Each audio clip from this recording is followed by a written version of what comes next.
It's Tuesday, March the 14th. City blows wad over website. This website. Scientists clone pig. Results unveiled.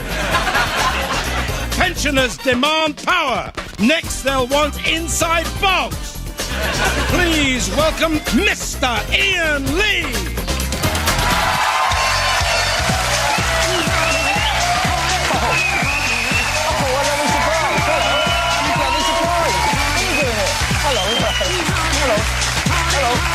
Come on. Hello and welcome to the 11 o'clock show. What's got 22 legs and smells of wee? A post office queue. No. No, don't, because you're being ageist. I say power to the old people. Do you know there's even a grandparents' conference on this week? Fantastic. They're wearing name tags, of course. Helps them remember who they are. But... just the one of you there. Some say... don't matter, I thought it was funny. Some say the coffin dodgers are already well represented. They even appear sometimes on Blind Date. But the answers they give are so lame. I've still got lead in my pencil, if you know what I mean. Yeah, we know what you mean. You're a fucking dirty perv, Grandad. It shouldn't be allowed. I mean, how quickly do you lose a stiffy when they pop up on Blind Date? Fellas, seriously? Huh? Come on, are you with me? I feel like Trisha there. But here's something strange. My cock actually gets harder when they come on. Not my fault, I'm just turned on by Blue Rinse Beaver. Blame my parents, I don't know. But it's amazing that they're still at it, you know. I mean, what about Scotty from Star Trek? He's 80 years old and he's just become a dad. Think about it. When his son is 18 years old, Scotty will be... dead.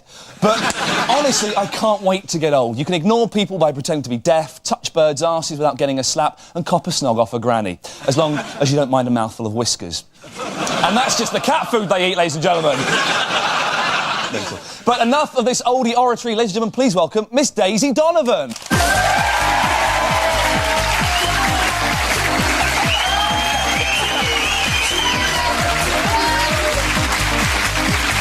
to see you. Nice to see you. Now, listen, everybody's trying to throw the gypsies out of the country, but come on, leave them alone. Think what gypsies do for us. They keep the Lucky Heather business alive, and if we didn't have any heather, I think it's safe to say Scotland would look rubbish and there'd be no point living there unless you were a skagged-up jock. Daisy, before you offend anyone else, please tell us what's coming up on tonight's show. Will do. Coming up, the News Avenger winds up clockwork radio inventor Trevor Bayliss. Former Liverpool lefty Derek Hatton joins us live. And as for Ian... I'll be finding out why men are suffering sexual discrimination more and more. Oh! But now it's time for the headlines. Tonight's top stories. 7 soldiers from the Parachute Regiment face dismissal after failing drugs tests. Filmmakers have expressed interest in the story and have started working on the script provisionally titled Raving Private Ryan. Liverpool striker Michael Owen has denied that his knee injury is more serious than first thought. Vanessa Feltz has been asked to pose nude for a centrefold. She admitted it wasn't the first time she thought of having her stomach stapled. Following today's announcement that scientists have successfully cloned piglets, there were concerns that last week's cloned rhino may have been a hoax.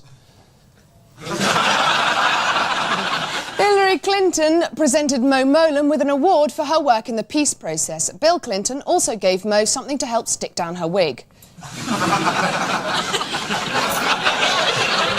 Hillary Clinton is also making news for taking on the mayor of New York in a political showdown. But how did she get bigger balls than her husband? Let's take a look at the events that made her a man.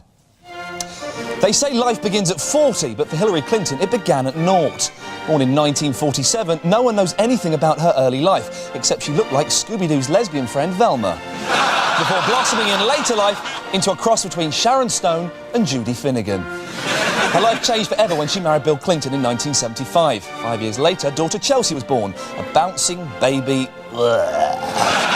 In 1992, the Clintons entered the White House. At the inauguration ball, Hillary was radiant, blind to the obvious omens of Bill's love of a good time blow. During a 1993 Christmas Day broadcast, she caused outrage by emulating her idol, Sharon Stone, appearing dressed as an emotionless corporate dyke with her pussy visible between her legs.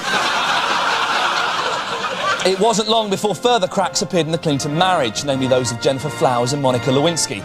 Hillary bravely decided to stand by her man despite rising speculation over who else he might have fucked. Now she wants to be the ruling mayor of New York. instead of the ugly mayor of the White House. One thing's for sure, she'll need all the spunk she can gather for this fight. Good luck, Hillary. And those were tonight's headlines.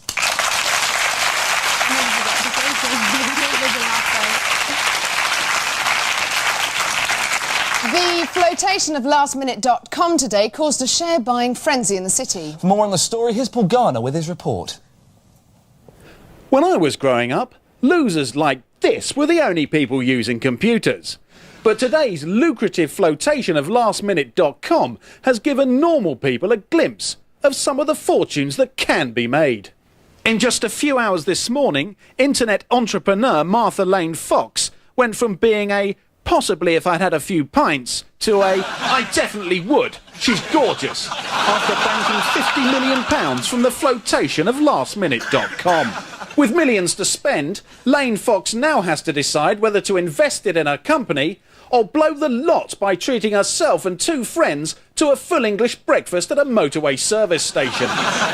With the success of lastminute.com, people are now rushing to invest in soon-to-be-floated internet businesses. These include lastminute.commie, a Russian service offering amazing late deals on Levi's, vodka and depleted uranium. Analysts are also backing the flotation of RomanianSponges.com, an East European site dedicated to fleecing British taxpayers in the comfort of their own homes.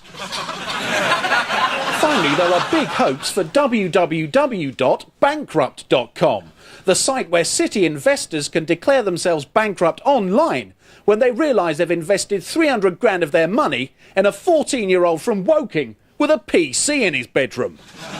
Internet share prices have soared as advances in technology promise greater access and interaction for net users. It won't be long before tickets for theatre and travel can be printed directly from your PC. Food and drinks will be ordered and downloaded online. And fans of sex sites will be able to enjoy realistic virtual shagging. Or whatever else turns them on. Despite the excitement that surrounds the internet boom, scientists have warned that excessive use of computers could affect human evolution, and today released a chilling image of man in the future as a pasty-faced, overweight, short-sighted short-ass constantly tapping out shit on a keyboard. This is Paul Garner, the 11 o'clock show, in a young boy's bedroom. Those legs and the stockings. I would go for that. Legendary footballer George Best is in all our thoughts at the moment following his admission to hospital with a drink-related illness. They say he's a golden grape, but he's not golden, he's just drunk himself yellow. In his glory days, Best always exhibited great ball control. He once simultaneously brought two balls to a perfect halt on the chin of a Miss World contestant from Kettering. Magic. Luckily, despite his illness, he's on the mend and will soon be drinking himself sick again. But some people still want to knock him, so we're giving away the punchlines to all George Best jokes now, thereby rendering them obsolete. George Best is a legend, not just in the world of football, but in the colourful tapestry of public life. Throughout his glittering career, this lovable hellraiser brought joy and pleasure to millions, despite battling his own personal demons. He's an idol who has been adored both for his finesse on the pitch and his lust for life off it. We wish George a speedy recovery and hope that he manages to overcome his present difficulties to entertain and inspire a future generation of sportsmen. George's skills will always be with us in such modern-day footballers as David Ginola. David Beckham. Stan Collie, more booze for me, please. Eric Cantona, I'll have a pint of Ruddles. Les Ferdinand, a glass of white wine for the lady. And Michael Owen, whatever you're having. Finally, let's take a moment to show George the way we'll always remember him, lifting the cup. And that was our tribute to George Best.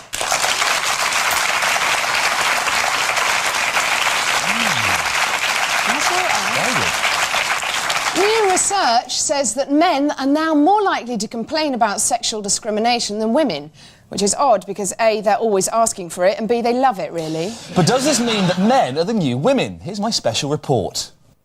A report out today says that women are being given the best jobs in British industry. Is it because they make the best bosses, or simply because if they don't get their promotion, they'll storm off in a strop and refuse to have sex for a year?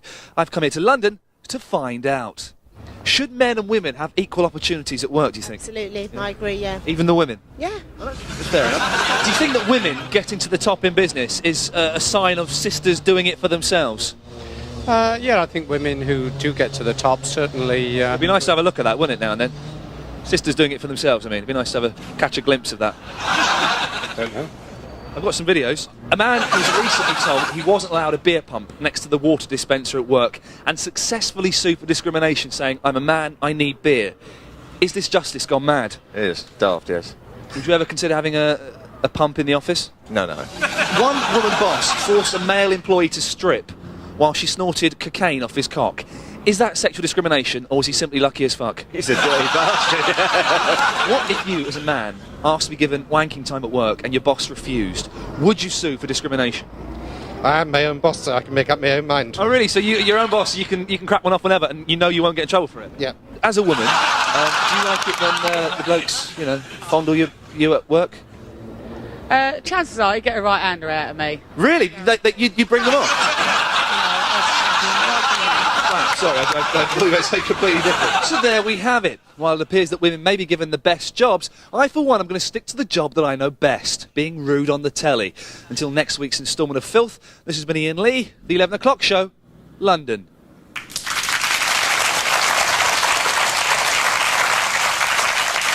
That's the end of part one. Still to come, Liverpool rogue Derek Hatton. And straight after the break, we've got classic footage of the man who had a big bang in a black hole. Don't miss it.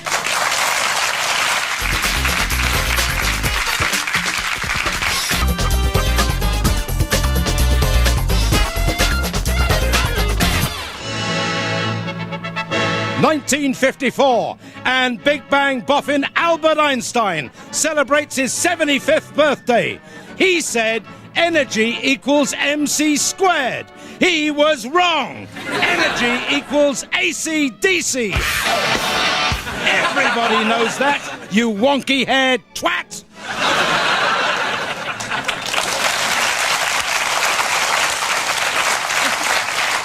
Welcome back to the 11 O'Clock Show on the 14th of March, the birthday of Albert Einstein, the cleverest man in the world. Not that clever, he's dead. Coming up, the News Avenger interrogates inventor Trevor Bayliss, but first, it's time for a look at today's headlines. Europe retaliates in the chocolate wars, it's a case of kit for cat. Government backs massive jumbo, Prescott says, "Oh, thanks, guys." Research claims taxi drivers are super intelligent. If that's true, why isn't Stephen Hawking a cabbie? I'm not going south of the river, Governor. Feels a bit cabinet weekend. Now, like garages, pubs will soon be open 24 hours a day. But unlike garages, you won't have to shout at some spotty div behind Perspex for a pint of lager and then be given a fan belt. This change in the licensing laws means we'll now be more like our European counterparts, apart from the rat's tail haircuts and the need to drown puppies for kicks. So, how will your local boozer change? Well, landlords have been issued with this strict set of guidelines, the Publican's Charter. Here's what it says. With your pub now open 24 hours a day, you will encounter the incredibly drunk, so you'll need to develop a whole new way of communicating with them. We suggest Scottish. Your pub may attract vagrants and the homeless who'll want to sit in the warm all night. Discourage this by changing your pub's name to the Tramp Abattoir. Don't think that you need to spend a fortune on entertainment. Dedicated round-the-clock drinkers will happily stare for hours at the pub dog licking his balls near the jukebox. Just because the pub is open all the time, it doesn't mean you can't refuse to serve a customer. As a rule, you know when they've had enough if they ask for change for the dialysis machine. And that was our Publican's Charter.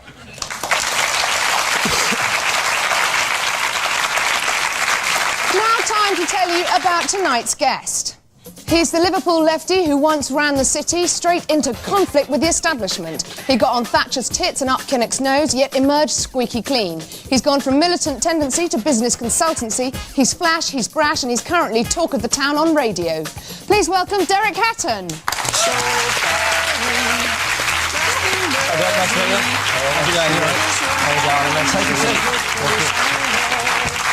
firmest handshake I've ever met. Now, do you mind if we call you Degsy? Call me what you like, as long as you don't call me late for me dinner. Hey! We'll call you Deggers then. Fine. That's our personal favourite. Okay, yeah, fine. Now, you were famous for your anti-establishment stance in the 80s. Is there anyone like you around today? Different world, and a very, very different world. I suppose the nearest is the likes of you two. Do you think we're like you? No, I think what's Don't tell happened me now is the world has changed. So you don't get involved in politics, you get it on the media. And I think people like you present a whole new anti-establishment type operation, which is very, very different than you'd see on Newsnight. Yeah. And I suppose we were different in our day in politics. It's just changed. Now, you're famous for being a man of the people. We've got some questions from the people we'd like to ask you. Anyone got any questions here? Lady at the back, next to the bald rat-like man. Sorry. I feel sorry for him, actually. What question have you got for Derek? Should Frank Dobson listen to the Labour spin doctors and shave his beard off? Should Frank Dobson shave his beard off? Well, I think you've got to remember the thing about Frank Dobson. He's done very, very well for himself since he left Captain Birdseye, hasn't he? You know, he has. Why are they going out with each He's other? done very, very well. He's always got to have that one, hasn't he? He's done very well. No, I mean, Frank Dobson's got as much chance of getting to be Lord Mayor as he has to becoming sort of the mayor in Dick Whittington at the London Palace. I mean, the reality is he's not going to do it. I mean, Ken Livingstone's going to win.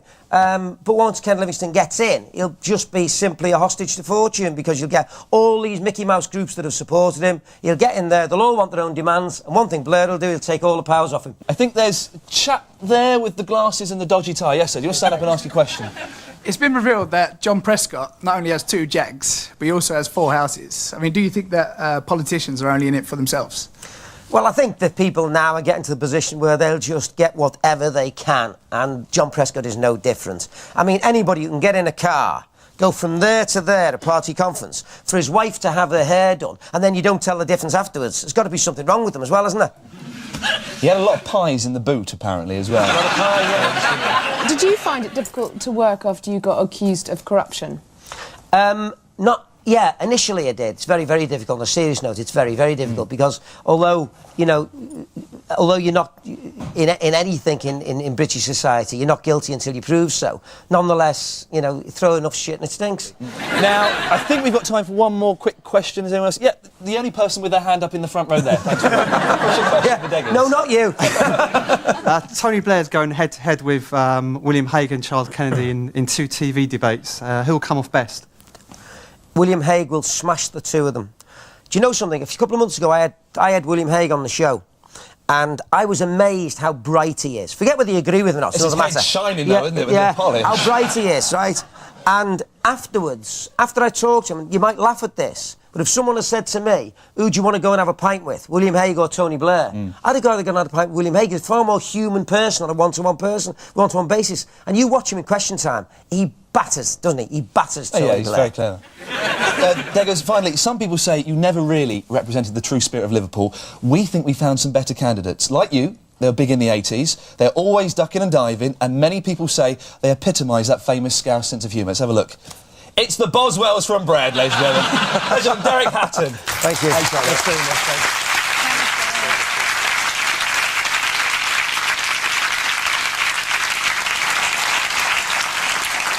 There are certain rights and privileges we all take for granted. To reflect on how they were achieved, here's Ricky Gervais with his continuing series on key moments in 20th century social history. Tonight, African independence. Oh, shit.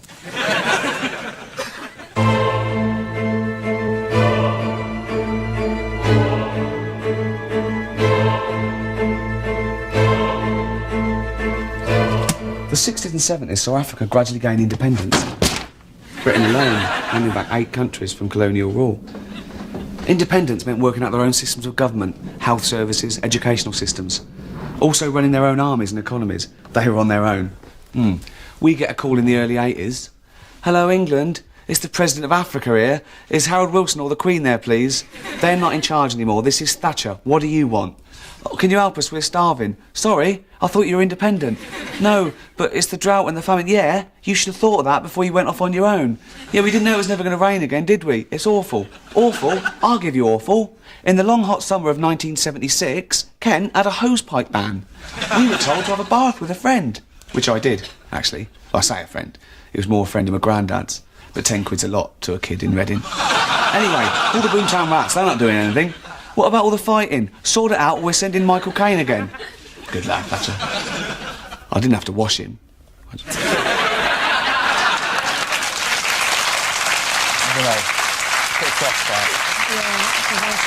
Now time for some news just in. Salman Rushdie has been talking about the stunning new love in his life. He said that she was not so much a companion and lover, more a human shield. Long-term sufferers of PMT have welcomed the news there will soon be a cure for the condition, and they say they can't wait to tell their girlfriends. Rogue ice cream vans are selling cigarettes to children as young as 9. Kids are being warned to stay away from Mr Wheezy vans. George Best is set for a long stay in hospital after chronic liver failure, which turned him yellow. On the plus side, he's just been offered a part on The Simpsons. With the announcement that pubs are to stay open 24 hours, Best has also said that he will limit his drinking by only going to the pub for last orders. 3 topless female hairdressers were arrested for offering sexual favours to male customers. They charged £10 for a trim, £20 for highlights and £100 to blow them dry. And that was the news just in.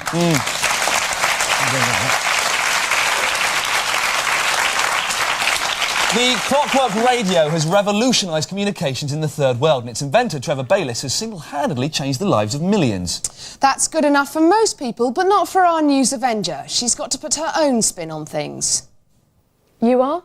Trevor Bayliss. And your day to remember was? The time when I showed my Clockwork Radio for the first time to Nelson Mandela. Do you want to talk about it? I'd love to. OK, let's talk. Your low point was when everybody, including the Design Council, turned down your Clockwork Radio. I know, radio idea, but what made you stalk the chairman of the Design Council shouting "Video killed the radio star"? Well, you see, you've got to understand. But why did you do that? I didn't say video killed the radio star in that sense. I always think it's quite good to have a phrase. So if I could say to you, I guess all you were hearing was Radio Gaga. Yeah. And you say, yeah, Radio Goo Goo. Yeah. Can we try that, just because I think it works? Well, I don't mind, yeah, so I'll sure. say, OK, so, Trevor, I guess all you were hearing from these people was Radio Gaga. Radio Goo Goo? I mean, quite frankly, nobody should have to go through all that. Forgive the expression, crap. If I was to say, on your production line, a blind child with no arms and no legs made one of your...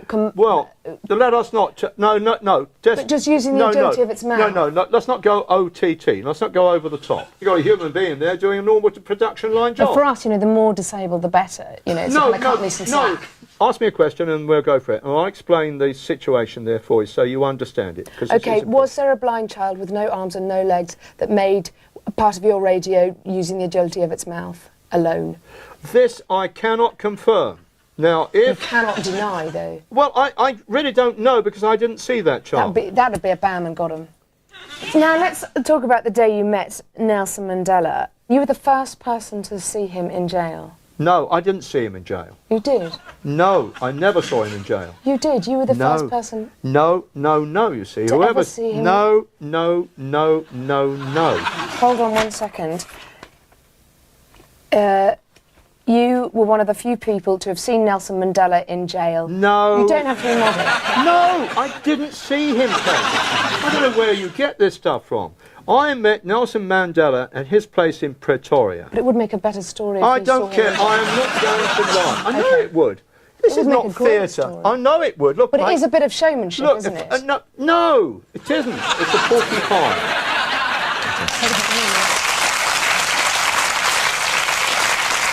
From tonight's show. We leave you with disturbing evidence that today's racing at Cheltenham may have been nobbled by a Middle East betting syndicate. And before we go, please take note of this important charity message. Good night. Hello. Imagine a 6-month-old baby. He's on crack cocaine, sharing needles. He can't hold down a job and has to steal to feed his habit. He's been steaming in Oxford Street, joyriding, and has made his girlfriend pregnant. A 6-month-old baby. Sick, isn't it? You know, it needn't happen. Please send us some money now. Have a heart. A tiny baby.